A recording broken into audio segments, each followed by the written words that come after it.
पिछले क्लास में हम लोग फ्लूइड मैकेनिक्स में प्रेशर का वेरिएशन सीख रहे थे अलग अलग केसेस में।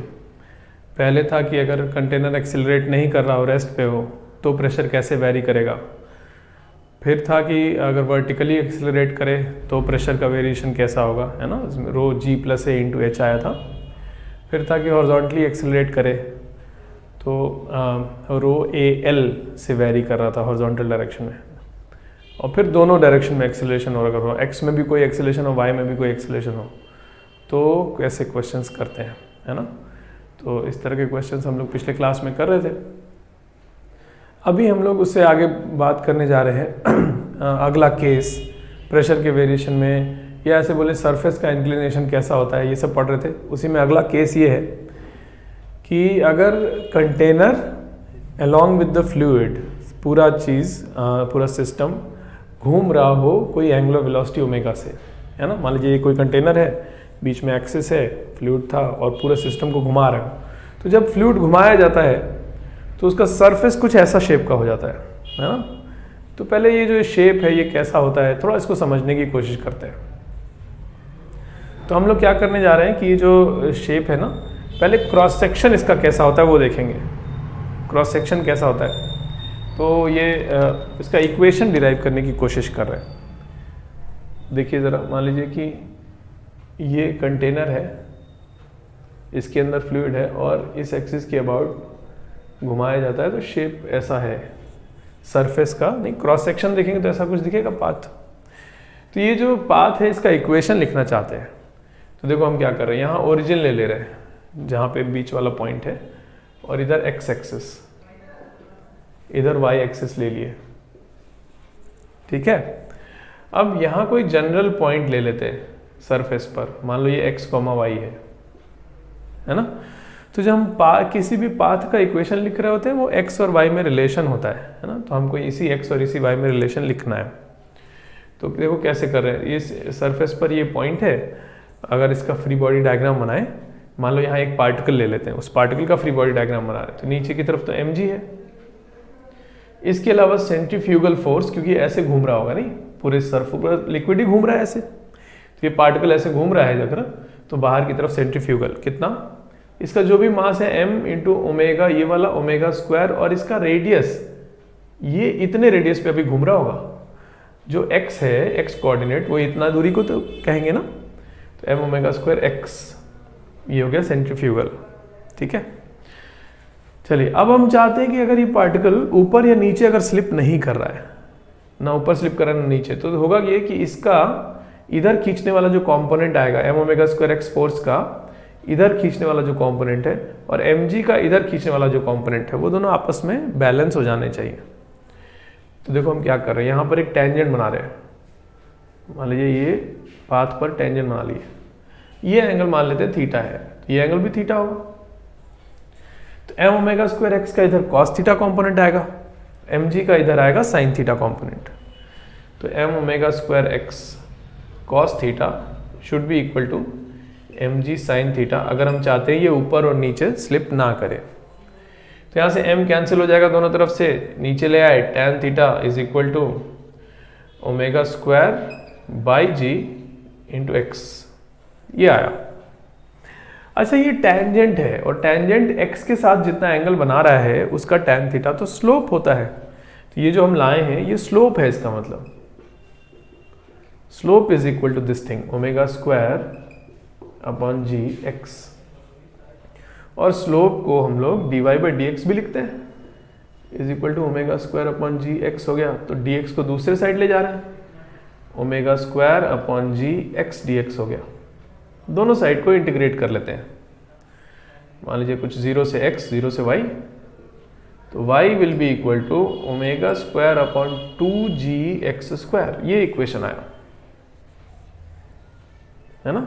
ये जो पाथ है उसका इक्वेशन ऐसा आया, y is equal to omega square upon 2g x square, ये तो कांस्टेंट हो गया, y is equal to some constant into X square, मतलब कि पैराबोला। तो ये पाथ कैसा पैराबोला होता है ना।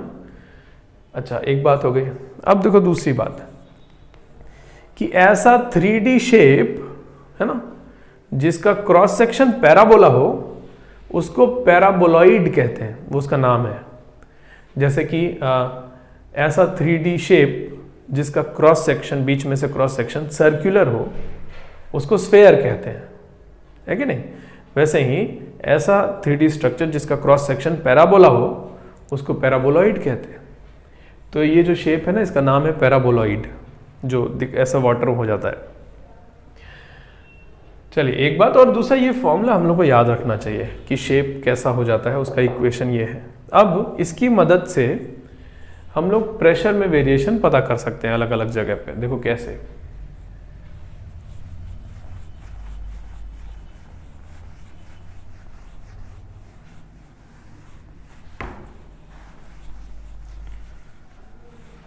देखिए मान लीजिए कि ऐसे है कोई कंटेनर, इसमें लिक्विड है और इस एक्सिस के अबाउट इसको बीच में से एकदम एक्सिस है, उसके अबाउट इसको घुमाना शुरू कर दिया। ऐसा हो गया शेप लिक्विड का। कोई कहे कि यहाँ पर एक पॉइंट है जिसका नाम है 1 और एक यहाँ पर पॉइंट है 2। तो 1 वाला पॉइंट और 2 वाले पॉइंट में किसका प्रेशर ज़्यादा होगा, कहाँ पर प्रेशर ज़्यादा होगा। तो देखो यहाँ पर तो ये इतना ही हाइट ऑफ कॉलम होगा ना लिक्विड का, और यहाँ पे इतना ज़्यादा है, तो मतलब यहाँ ज़्यादा प्रेशर होगा, यहाँ कम। तो कोई कहे कि डिफरेंस इन प्रेशर कितना होगा। मान लो ये दे दिया जाए कि r रेडियस का कंटेनर था, सिलेंड्रिकल कंटेनर था जिसका रेडियस था r। तो कोई कहे कि डेल्टा p बताइए, मतलब P2 माइनस P1 बताइए। तो हम अपना बता सकते हैं कैसे, देखो ये पता करना है हमको, है ना। तो देखो क्या कर रहे हैं। सबसे पहले तो ये हाइट मान लेते हैं h1 है और यहाँ से यहाँ तक का हाइट है h2। तो प्रेशर यहाँ अगर लिखेंगे तो गेज प्रेशर कितना, रो जी h1, और यहाँ का गेज प्रेशर रो जी h2। तो P2 माइनस P1 कितना होगा, रो जी h2 माइनस रो जी h1, है ना। मतलब रो इंटू जी इंटू h2 माइनस h1, मतलब दोनों हाइट में डिफरेंस। तो हमको बेसिकली दोनों हाइट में डिफरेंस ही तो चाहिए। तो देखो ये इतना इतना तो सेम है, मतलब हमको ये चीज़ चाहिए इतना, यही तो डेल्टा h है, हाइट में डिफरेंस। ये पता कर ले तो हमारा काम हो जाएगा। और डेल्टा h देखो कैसे पता करेंगे, फिर वही अपना यहाँ बीच में ओरिजिन लेते हुए x और y बना लिए। तो इस पॉइंट का x कोऑर्डिनेट हो गया कितना, r, और y कोऑर्डिनेट हो गया डेल्टा h। और x कोऑर्डिनेट और y कोऑर्डिनेट में relation y is equal to omega square upon 2g into X square. तो डेल्टा h कितना हुआ, omega square upon 2g into are square, है ना। x कोऑर्डिनेट है r, ये चीज, और y कोऑर्डिनेट है डेल्टा h। तो ये डेल्टा h आ गया। अब आंसर लिख देते हैं, P2 minus P1 is equal to rho g H2 minus H1, है कि नहीं। मतलब rho into ji into omega square upon 2g into are square, ये आंसर हो जाएगा। ये जी हटा लेंगे यहाँ से, है ना, इतना आंसर है। ऐसे करते हैं। चलिए और क्वेश्चंस करते हैं।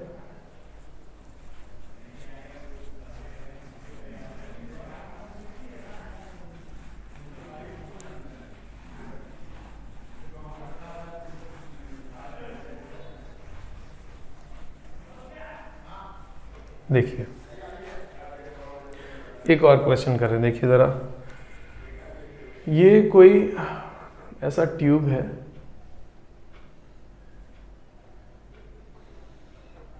ना, और इसको इस आर्म के अबाउट घुमाना शुरू किए ओमेगा से। मान लो ये लेंथ है L, ठीक है। तो इसमें क्या होता है कि मान लो पहले यहाँ तक लिक्विड था, तो सेंट्रीफ्यूगल की वजह से इधर लिक्विड राइज कर जाता है, इधर थोड़ा नीचे हो जाएगा, इधर थोड़ा ऊपर हो जाएगा, ठीक है। तो होता ये है कि difference in level of liquid बताना होता है। Find difference in level of liquid on the two sides of the tube. अब ये डिफरेंस है, ये हाइट डिफरेंस है, यही पता करना था। तो क्या करते हैं, इसको एक्सेस लेते हुए ऐसे घुमा रहे। अब सोचेंगे कि अगर ऐसा कंटेनर होता इतना बड़ा, है ना, इधर भी L दूरी तक ऐसा पूरा एक कंटेनर होता, तो उसमें लिक्विड का सरफेस देखो ऐसा होता, है ना। और ये हाइट इसको ऐसे बढ़ा दें, यहाँ अगर ओरिजिन ले लें तो तो ये जो हाइट है, मतलब यही चीज़ जितना बताना था ये चीज़, ये जो हाइट है डेल्टा एच है, तो ये वाई कोऑर्डिनेट हो गया इस पॉइंट का और ये हो गया एक्स कोऑर्डिनेट एल, है ना। तो इसमें रिलेशन बता देंगे, हमको डेल्टा एच बताना था। Delta H is equal to omega square upon 2g into L square, X coordinate का स्क्वायर, आंसर हो जाएगा। अच्छा, इसमें एक चीज़ और बोल दें फिर आगे बढ़ेंगे। जैसे ये जो क्वेश्चन अभी हम किए, इस एक्सिस के अबाउट घुमा रहे थे, क्वेश्चन में बोला था ऐसे, तो कोई कहे कि सर इसमें हम ऐसा कंटेनर क्यों नहीं ले सकते, ऐसा कंटेनर ऐसा शेप तो नहीं ले सकते ना ऐसा, क्योंकि जो हम लोग डेरिवेशन किए हैं उसके लिए ओरिजिन कहाँ है, जहाँ बॉटम मोस्ट पॉइंट है सरफेस का, वहाँ ओरिजिन लिए थे ना, तब ना y is equal to omega square upon 2g x square आया था। तो क्या ये तब तो ये y होना चाहिए ना, यहाँ के अबाउट घुमा रहे हैं ना, अगर यहाँ के अबाउट घुमाते तब ना ऐसा कंटेनर होता, यहाँ के अबाउट घुमा रहे तो ऐसा कंटेनर ले ही नहीं सकते, आपको पूरा ऐसा कंटेनर लेना होगा ताकि ये लाइन बीच में आए, तब ना ये फॉर्मूला यूज कर पाएंगे हम, है ना, इसलिए ऐसा लेना होगा। चलिए एक और क्वेश्चन करते हैं। ऐसा एक ट्यूब है जिसमें 3 कॉलम्स हैं, ठीक है, और ये जुड़ा हुआ है। ऐसा ट्यूब हो गया जिसमें 3 कॉलम्स हैं, ये मान लेते हैं L है और ये भी L है, दोनों L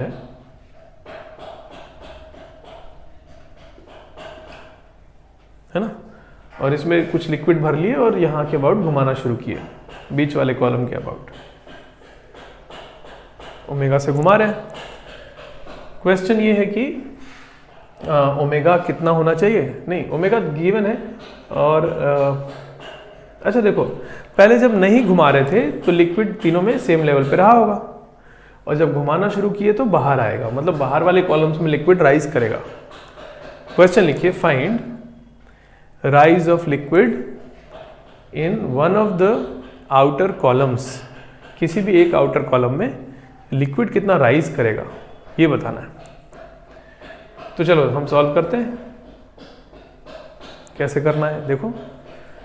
मान लो पहले यहां तक था लिक्विड, अब होगा क्या कि आउटर कॉलम्स में राइज करेगा लिक्विड, तो बीच वाले कॉलम में नीचे भी तो जाएगा, है ना।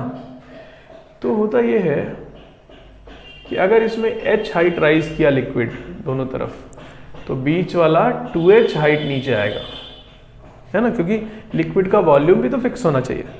तो अगर ये h हाइट चढ़ा है, ये h हाइट चढ़ा है, तो बीच वाला 2h हाइट नीचे आएगा। तो अब जब पैराबोला बनेगा तो ऐसे बनेगा, है ना। अब यहाँ अगर ओरिजिन लेके इधर x एक्सिस बनाया जाए, तो ये जो y कोऑर्डिनेट होगा इस पॉइंट का, वो होगा देखो ये 2h और ये h, 3h हो जाएगा y कोऑर्डिनेट, और x कोऑर्डिनेट हो गया l। तो अब इक्वेशन लिख रहे हैं हम, y is equal to omega square upon 2g x square, तो ये y कितना है 3h, y is equal to omega square upon 2g L square. तो राइज ऑफ लिक्विड बताना था ना, h कितना है, एक कॉलम में कितना राइज किया, तो h is equal to 1/6 times omega square upon g L square, g है सॉरी g, है ना, ये आंसर हो जाएगा। तो रोटेशन हो फ्लूइड का तो इस तरह से क्वेश्चंस करते हैं। चलिए और आगे बढ़ते हैं हम लोग।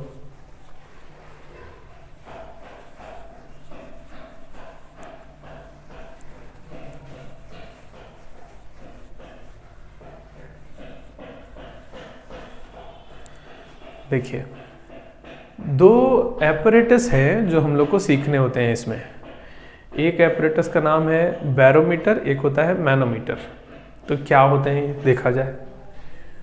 बैरोमीटर पहले समझते हैं क्या है ना, उसका स्ट्रक्चर समझते हैं पहले। तो क्या किया, एक कंटेनर लिया, उसमें कोई लिक्विड यहाँ तक रख लिए, फिर क्या करते हैं, एक ट्यूब लेते हैं, है ना, जो एक साइड से क्लोज्ड हो, दूसरे साइड से ओपन, जैसे कि टेस्ट ट्यूब होता है, उसको इसमें भर लिए लिक्विड, उसमें भर लिए पूरा ऊपर तक, यहाँ तक भर के ले लिए, ऊपर से थंब से क्लोज कर दिए, उल्टा किए इसके अंदर, इतना डुबाए, पूरा नहीं, थोड़ा डुबाए और रिलीज कर दिए। तो होता ये है कि ऐसा करने पर, है ना, इधर से तो बंद ऑलरेडी है, थंब से इधर से क्लोज किए थे, इतना डुबा के छोड़ दिए, तो लिक्विड ये जो है इसके अंदर का वो अपने वेट के कारण नीचे आता है, नीचे आता है और कुछ यहां तक मान लेते हैं लिक्विड आके रुकता है। पूरा क्यों नहीं आता, यहां से पूरा क्यों नहीं आ जाता है? नहीं, पूरा नहीं आता। क्यों? देखो होता यह है कि अब यहां जब खाली जगह हो गई, लिक्विड यहां से नीचे आ गया, तो यहां तो कुछ भी नहीं है, खाली जगह है ना। तो कहते हैं कि वहां का प्रेशर, खाली जगह है तो वैक्यूम जैसा उसको समझते हैं, कहते हैं कि प्रेशर इज 0। अच्छा, ये एक अप्रोक्सीमेशन है, एग्जैक्टली 0 नहीं होता वहां का प्रेशर, बहुत छोटा होता है, इसलिए 0 कह देते हैं। एग्जैक्टली 0 क्यों नहीं होता है? देखो, क्योंकि ये जो लिक्विड का सरफेस है ना, तो लिक्विड का सरफेस जहां भी होता है उसके ऊपर लिक्विड के वेपर का एक प्रेशर होता है, तो यहाँ से वेपर्स लिक्विड की आके यहाँ जमा हो जाती है ना, कलेक्ट हो जाती हैं, तो यहाँ पर वेपर प्रेशर तो होगा ही, लेकिन बहुत छोटा होता है, इसलिए उसको हम लोग कह देते हैं कि चलो यहाँ का प्रेशर 0 हो गया। अब यहाँ का प्रेशर 0 है और यहाँ का प्रेशर तो P0 है, एटमॉस्फेरिक प्रेशर है। तो कोई कहे कि अगर ये सरफेस ऑफ लिक्विड यहाँ तक आ जाए, घटते घटते यहाँ तक आ जाए, तो गड़बड़ नहीं हो जाएगी?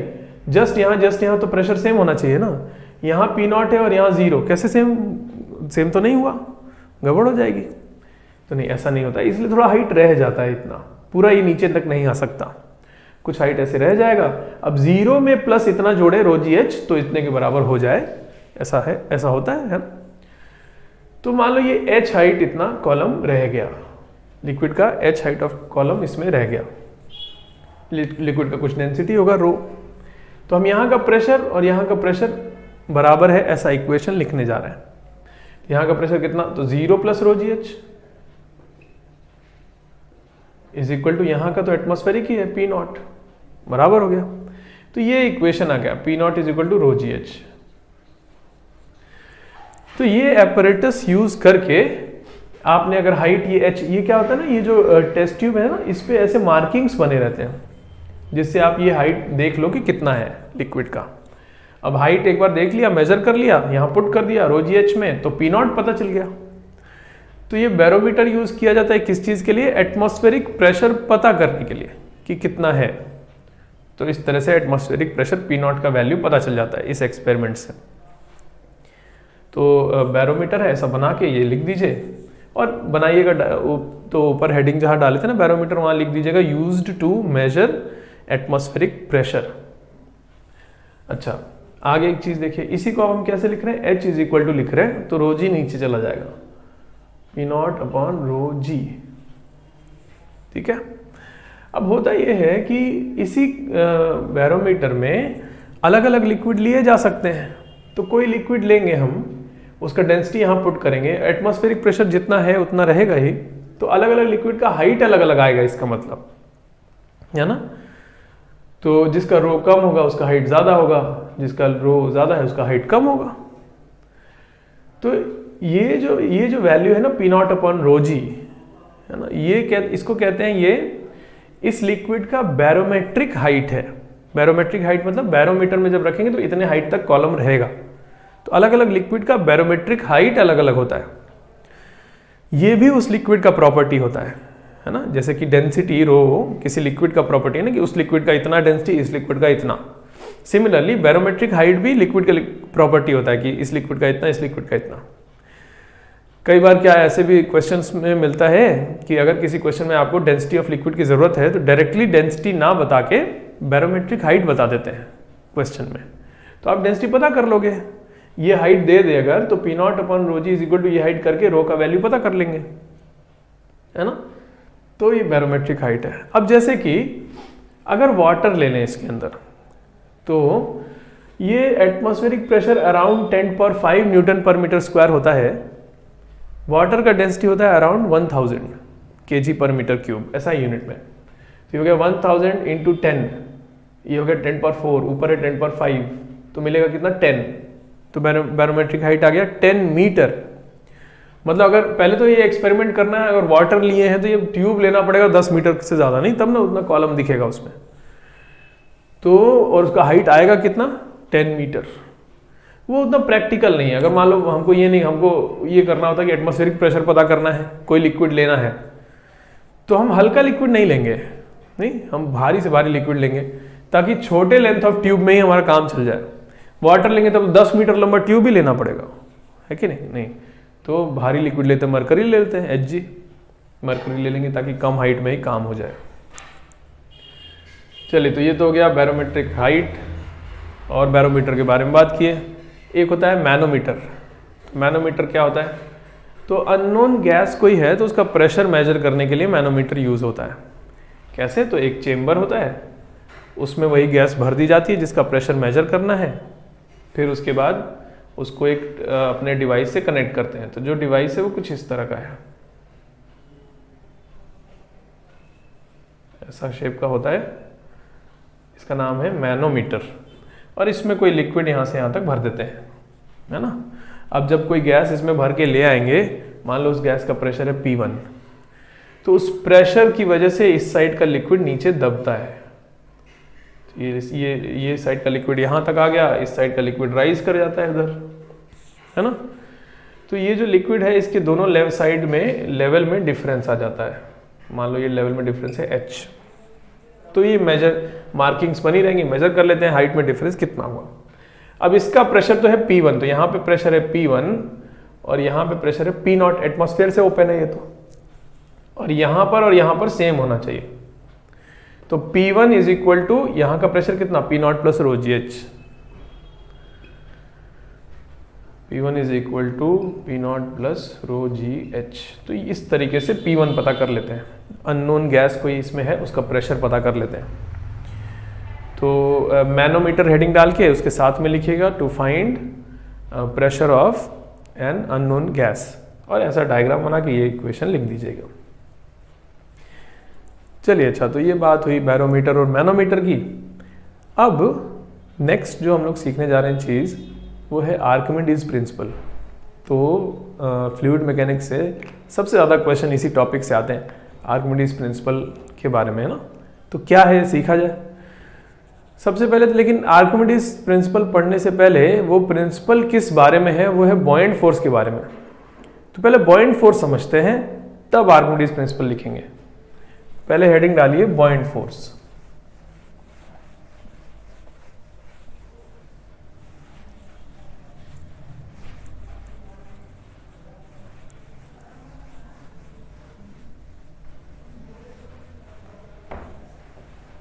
चलिए, होता यह है कि किसी भी फ्लूइड में जब किसी बॉडी को डिप किया जाता है, डुबाया जाता है, अच्छा ये भी नहीं कि फुली इमर्ज कर दिया जाए, फुली पूरा डुबा दिया जाए, नहीं, आधा या पूरा कैसा भी नहीं, थोड़ा सा पार्शियली डुबा दें या पूरा डुबा दें, ऐसे भी रख सकते हैं, ऐसे भी, पूरा भी नहीं, कैसे भी। तो किसी लिक्विड में जब किसी बॉडी को डिप किया जाएगा तो वो लिक्विड उस बॉडी पे अपवर्ड डायरेक्शन में एक नेट फोर्स लगाता है। उसी नेट फोर्स को बॉयंट फोर्स कहते हैं। तो देखो क्या कह रहे हैं, मान लीजिए कि कोई ऐसा बॉडी है, इसको इतना डुबा दिया लिक्विड में, तो होगा क्या कि लिक्विड इस पे कौन सा फोर्स लगा रहा है, तो इधर से फोर्स लगाएगा, इधर से, तो कैंसिल हो गया, बचा एक इधर से भी लगा रहा होगा। तो लिक्विड ने जो फोर्सेस लगाए उनमें से जो नेट अपवर्ड डायरेक्शन वाला फोर्स है, ये वाला नेट अपवर्ड फोर्स तो यही होगा, ये सब तो हटा लेना है, इसी को बॉयंट फोर्स कहते हैं। लिक्विड ने कितना ऊपर की तरफ फोर्स लगाया। अब इसी को अगर मान लीजिए कोई बॉडी को ऐसे डुबा दें तो लिक्विड इधर से भी पुश कर रहा होगा और इधर से भी पुश कर रहा होगा, लेकिन सिंस यहाँ प्रेशर ज्यादा है, यहाँ डेप्थ ज्यादा है, लिक्विड का प्रेशर यहाँ ज्यादा है, लिक्विड का प्रेशर इधर कम है ऊपर, तो ये कम फोर्स होगा, ये ज्यादा फोर्स होगा। तो इनका रिजल्टेंट, इस वाले फोर्स का और इस वाले फोर्स का जो रिजल्टेंट आएगा वो ऊपर आएगा। तो फिर अगेन लिक्विड ने इस बॉडी पर ये जो दो फोर्सेस लगाए हैं उनका मिला के नेट अपवर्ड फोर्स जितना आया है उसी को बॉयंट फोर्स कहते हैं। हम ये नहीं कह रहे कि net force on the body, नहीं, net force on the body applied by the liquid is called buoyant force. क्योंकि कोई कहे ना कि सर नेट फोर्स में तो mg को भी काउंट करिए, mg भी तो होता है, लेकिन mg लिक्विड थोड़ी लगा रहा होता है, नहीं, लिक्विड ने जो फोर्सेस लगाए हैं उनके रिजल्टेंट को हम लोग बॉइंट फोर्स कहा जाएगा। ऊपर की तरफ जो रिजल्टेंट आया इसको लिखा जाए, बॉइंट फोर्स हेडिंग डाल के उसके अंदर लिखिए, when a body is partially or fully dipped in a liquid, then net upward force on the body applied by the liquid is called buoyant force। ठीक है, उसी को buoyant force कहते हैं। अब आर्किमिडीज साहब ने रूल जो दिया अपना, वो दिया कि कितना buoyant force कोई लिक्विड लगाएगा किसी बॉडी पर, है ना, बॉइंट फोर्स कितना होगा उसके लिए उन्होंने रूल दिया। उन्होंने कहा कि जब कभी भी किसी बॉडी को अच्छा लिक्विड में डिप करते हैं, मान लो ऐसे डिप किए या ऐसे, दोनों केस बात किया जाएगा, पूरा या आधा, आधा या पार्शियली, जो भी कह रहे हैं इसको। तो जब किसी बॉडी को फ्लूइड में डिप किया जाएगा तो इतना जो वॉल्यूम है जहां से फ्लूइड को हटा के इस बॉडी ने जगह ऑक्यूपाई कर ली, है ना, तो ये जितने फ्लूइड के वॉल्यूम को हटा के इस बॉडी ने जगह ऑक्यूपाई कर ली, उतने फ्लूइड के वेट के बराबर बॉइंट फोर्स लगता है। ये है उनका प्रिंसिपल। कहने का मतलब कि इस बॉडी ने जितना वेट ऑफ लिक्विड हटा दिया, इतना वेट ऑफ लिक्विड इसने हटा दिया, उसकी जगह ले लिया खुद। जितना वेट ऑफ लिक्विड इसने डिस्प्लेस किया है ना, उतने लिक्विड के वेट के बराबर बॉइंट फोर्स लिक्विड इस पर लगा देगा। ये उनका रूल है और बड़ा अच्छा है, इससे क्वेश्चंस बड़े आसान हो जाते हैं। अच्छा, दूसरा वाला भी बोल दे, मान लो पूरा डुबा दिए, तो पूरा डुबा दिए तो इतना वॉल्यूम ऑफ लिक्विड को इस बॉडी ने हटा रखा है, डिस्प्लेस कर रखा है, उसकी जगह खुद ले रखा है। तो इस बॉडी ने जितना वॉल्यूम ऑफ लिक्विड को हटा रखा है, उतने लिक्विड के वेट के बराबर बॉइंट फोर्स लिक्विड इस पर लगा रहा होगा, है ना। ये उनका रूल है, लिख दिया जाए। आर्किमिडीज प्रिंसिपल लिखा जाए, when a body is partially or fully dipped in a liquid, then buoyant force applied by liquid on the body is equal in magnitude to the weight of liquid displaced by the body। ठीक है, चले एक बार देखते हैं कि अलग अलग cases में इनका जो रूल है ये वो कैसे कैसे सही हो जा रहा है। एक बार देखते हैं, है ना। जैसे कि पहले ऐसा लेते हैं, ऐसा वाला, ये वाला, है ना, और हम थोड़ा बड़ा बनाते हैं बॉडी को। देखिए, मान लीजिए कोई ऐसी बॉडी है ना, क्यूबॉइड शेप का कुछ होगा, ठीक है। मान लो इसको x लेंथ इसका लिक्विड के अंदर है, बेस का एरिया कुछ a मान लेते हैं, ठीक है। तो कोई कहे बॉइंट फोर्स लिक्विड ने कितना लगाया, हम पता करते हैं। लिक्विड कैसे फोर्स लगाएगा किसी बॉडी पे, प्रेशर इंटू एरिया कर से, नहीं, है ना, जो भी प्रेशर होगा इंटू एरिया, वही तो फोर्स होता है लिक्विड का, वही पता करना है। हम लिख रहे हैं प्रॉपरली, देखो कैसे। यहां पर लिक्विड का प्रेशर रो जी एक्स, ये तो डेप्थ हो गया लिक्विड का, रो जी एक्स इंटू एरिया, तो एक ही तो फोर्स लगाया लिक्विड ने ऊपर की तरफ, है ना, वर्टिकल डायरेक्शन में, वही बॉइंट फोर्स है। तो बॉइंट फोर्स कितना हो गया, प्रेशर रो g x into area, base का एरिया। अब ये एक्स इंटू एरिया देखो क्या है, x इंटू एरिया इतना वॉल्यूम है, मतलब रो जी, और ये क्या लिखा हुआ है, x इंटू एरिया मतलब वॉल्यूम ऑफ लिक्विड डिस्प्लेस्ड, है ना। अच्छा, डेंसिटी इंटू वॉल्यूम, मास हुआ इंटू जी, वेट हो गया, तो ये बराबर किसके हुआ, वेट ऑफ लिक्विड डिस्प्लेस्ड के बराबर हुआ ना बॉइंट फोर्स इस केस में। यही तो कहा है आर्किमिडीज साहब ने, तो सही हो गया ये तो। और एक करके देखते हैं, पूरा डुबा के देखते हैं एक बार उनकी बात कैसे सही होती है।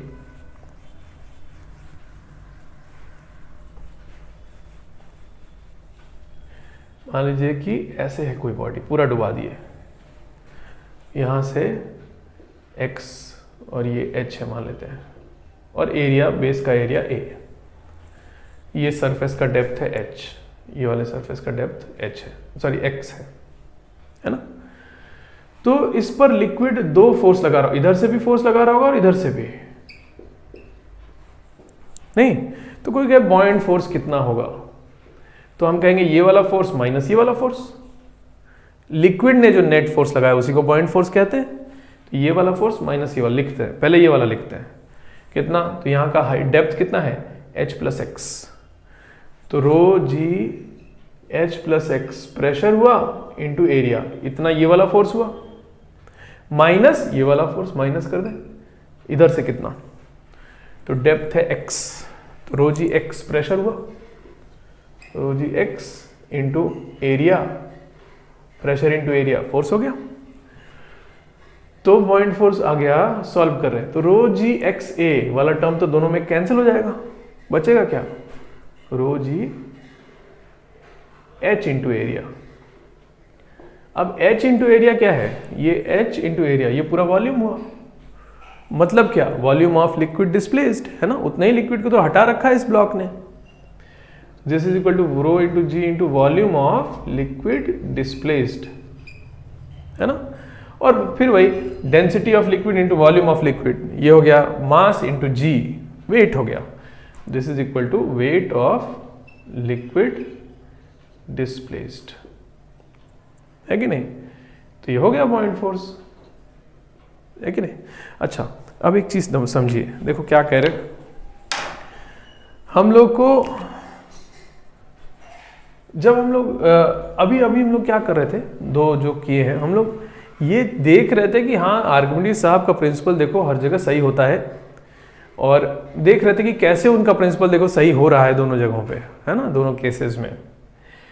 क्वेश्चन जब हम लोग कर रहे होंगे तो हम लोग को ये डेरिवेशन थोड़ी लिखना है बार बार कि कैसे आर्किमिडीज साहब का प्रिंसिपल देखो सही हो रहा है, नहीं, उस प्रिंसिपल को यूज करके क्वेश्चन हमको कैसे करना है वो देख रहे हैं। देखो कैसे, मान लो यही कभी मिला हमको, इसका फ्री बॉडी डायग्राम बनाना हुआ, तो अब से हम लोग ये फोर्स दो फोर्सेस अलग अलग नहीं लगाएंगे इस बॉडी पर, सीधा एक बॉयंट फोर्स बनाएंगे कि हमको पता है कि इसका और इस फोर्स का रिजल्टेंट कितना आना है, वो आर्किमिडीज साहब पहले से बता दिए कि इनका रिजल्टेंट कितना आएगा, तो हम सीधा वही रिजल्टेंट ड्रॉ करेंगे इन दोनों का, जिसको बॉयंट फोर्स कहते हैं।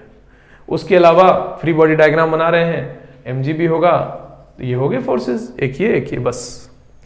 नहीं, अगर आर्किमिडीज प्रिंसिपल नहीं यूज करते तो देखो हम एफबीडी कैसे बनाते, बोलते कि mg है नीचे, इधर से लिक्विड ने कितने फोर्स से ढकेला वो भी बनाएंगे, इधर से कितने फोर्स से ढकेला वो भी बनाएंगे, ये फोर्स का वैल्यू भी लिखेंगे कितना है, rho g h plus x into area, इसका भी वैल्यू लिखेंगे rho g x into area, तब होगा ये ना, तब पूरा एफबीडी कंप्लीट हुआ। ऐसे बस दो, इन दोनों का जो रिजल्टेंट है, लिक्विड के फोर्सेस का रिजल्टेंट इतना होता है, ये कहा आर्किमिडीज साहब ने, तो ये बस एक फोर्स बनाए, mg बनाए, बात खत्म, ये हो गया एफबीडी। ऐसे यूज करते हैं हम लोग क्वेश्चंस में आर्किमिडीज प्रिंसिपल को, ठीक है। जैसे एक क्वेश्चन बताते हैं आपको,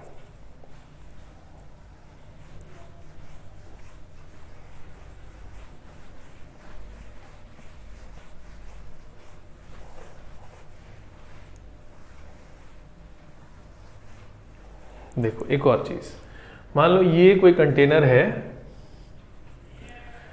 और इसमें दो इमिसिबल लिक्विड्स हैं, इमिसिबल मतलब जो मिक्स ना हो सके, तो ये दो लिक्विड्स हैं, डेंसिटी रो 1 रो 2, है ना, और इसमें कोई ब्लॉक ऐसे डिप कर रहे हैं जो कि थोड़ा इस लिक्विड में भी है, थोड़ा इसमें भी है और थोड़ा हवा में भी है, ऐसा कोई ब्लॉक है। तो कोई कहे कि इस पे लिक्विड ने टोटल कितना फोर्स लगाया, है ना, तो एक बार एनालिसिस करके देखते हैं इसमें भी कि क्या आर्किमिडीज साहब जैसे बताते हैं क्या वो वाली वैल्यू सही हो जाएगी, इसमें देखते हैं।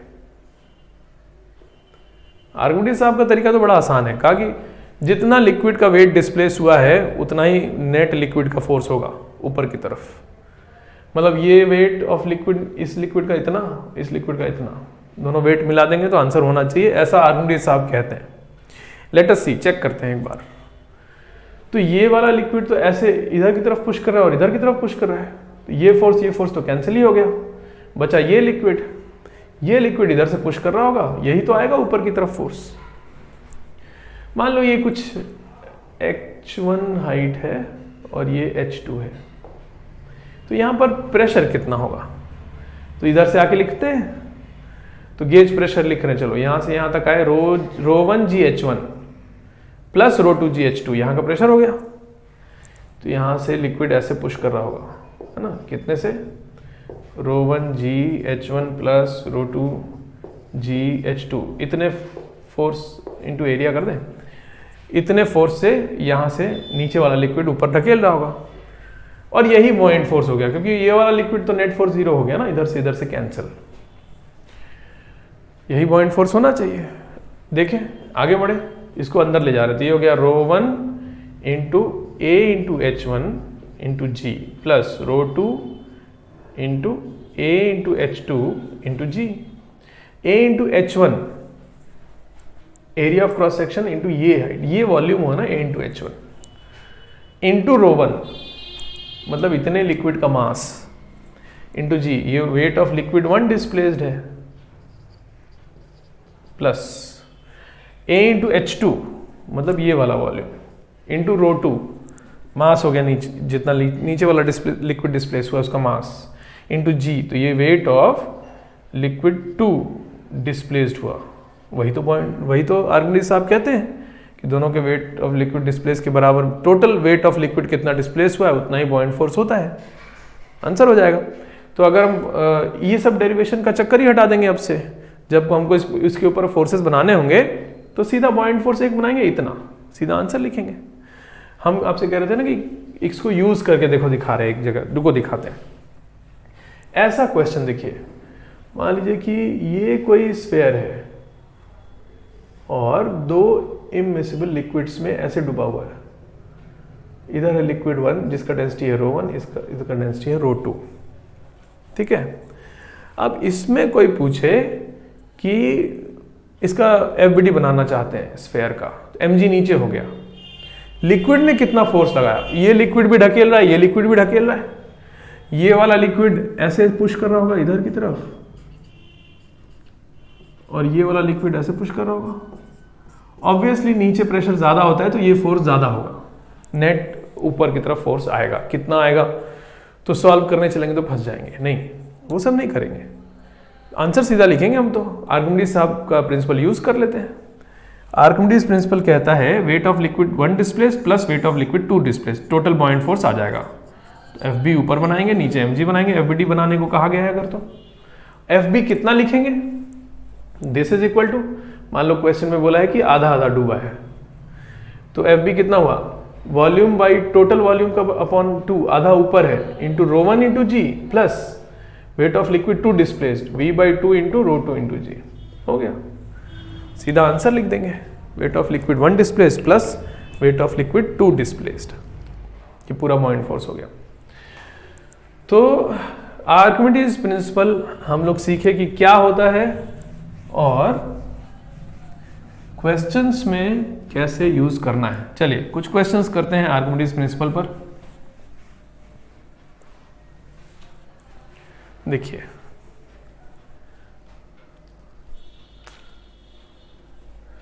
मान लीजिए कि, अच्छा पहले ऐसे लेते हैं, ये धागा है, एक ब्लॉक है ना, इसको लिक्विड में डिप कर दिए जिसका डेंसिटी रो है। क्वेश्चन लिख दीजिए find tension in the string. इसका ब्लॉक का डेंसिटी d है, वॉल्यूम v है और d इज ग्रेटर देन रो, ऐसा दिया है क्वेश्चन में। क्वेश्चन लिख दीजिए find tension in the string. तो हम एफबीडी बना रहे हैं, देखो कैसे, नीचे की तरफ mg, तो volume into density of block into g, ये तो mg हो गया। ऊपर की तरफ T एंड बुओयेंट फोर्स दोनों ऊपर, टेंशन तो बताना ही है, और बुओयेंट फोर्स कितना होता है आर्किमिडीज साहब बता दिए, V volume of liquid displaced into density of liquid into G, weight of liquid displaced, V rho G, है ना। बस अब इक्विलिब्रियम पे है तो इक्वेशन लिखा जाए, T plus V rho G is equal to V D G, तो T is equal to V into D minus rho into G, है ना। तो ये बड़ा लेना था ना, हमको बड़ा लेना चाहिए था, सही किया गया। क्यों? नेगेटिव नहीं होता ना कभी टेंशन, तो ये चीज़ v into D minus rho g, इसका टेंशन हो जाएगा। चलिए और आगे बात करते हैं।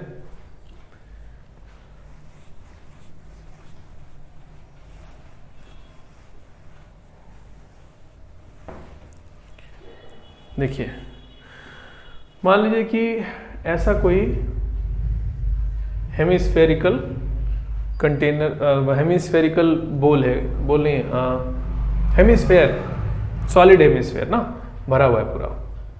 लेट अस से एक सॉलिड हेमिस्फेयर है ऐसा, इसको धागे से हैंग कर दिए छत से, और सरफेस ऑफ लिक्विड मान लेते हैं ऐसा है, यहाँ से ये लेंथ जो है धागे का इतना, ये r के बराबर है, r इसका रेडियस है, ठीक है। लिक्विड का डेंसिटी है रो। चलिए क्वेश्चन ये है कि find force applied by liquid on the curved portion of the hemisphere. Liquid ऐसे जो पुश कर रहा होगा ना इसको, तो लिक्विड इस कर्व्ड पोर्शन पर कितना फोर्स अप्लाई कर रहा होगा वो पता करना है। तो देखो क्या कर रहे हैं, ये तो हो गया ये हेमिस्फेयर है ना, इस पे लगने वाले फोर्सेस। तो देखो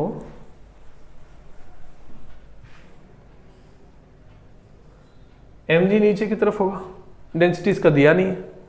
मान लो कुछ होता डेंसिटी तो mg लिख देते, टेंशन ऊपर की तरफ होता, धागा खींच रहा है, और बॉइंट फोर्स ऊपर की तरफ होता। लेकिन इसमें कहीं भी अगर हम ऐसा करते भी तो इसमें कहीं भी force applied by liquid on curved portion, इस पर कितना फोर्स लगा वो तो लिखा नहीं कहीं।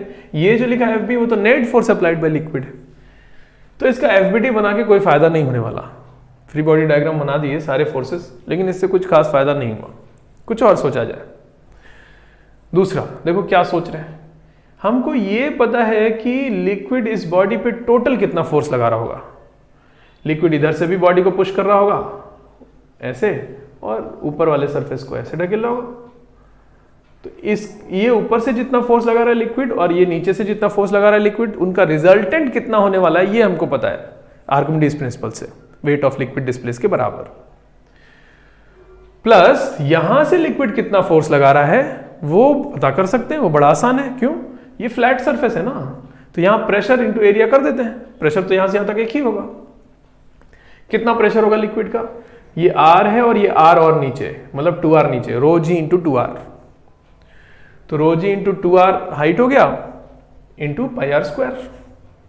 तो यहां से लिक्विड कितना फोर्स लगा रहा है पता है, यहां से लिक्विड कितना फोर्स लगा रहा है वो बताना है, और इन दोनों का रिजल्टेंट कितना है वो आर्किमिडीज साहब बता दिए। हो जाएगा काम। चलो करते हैं। यहां से लिक्विड ने अगर F1 फोर्स लगाया है और इधर से लिक्विड ने नीचे की तरफ जो ढकेल रहा है लिक्विड, उसने अगर F2 फोर्स लगाया है टोटल, तो F1 minus F2 should be equal to buoyant force. F1 कितना है? Rho g into 2R pressure into pi R square minus F2 is equal to buoyant force.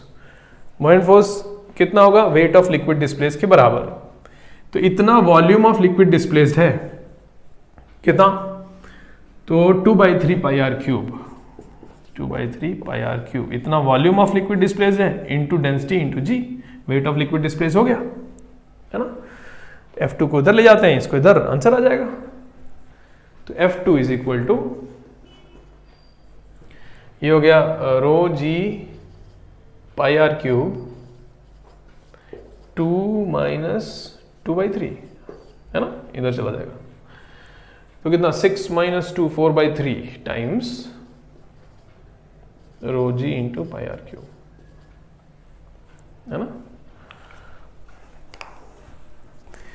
चलिए, तो ऐसे आर्किमिडीज प्रिंसिपल को use करके क्वेश्चंस हम लोग करते हैं, ठीक है।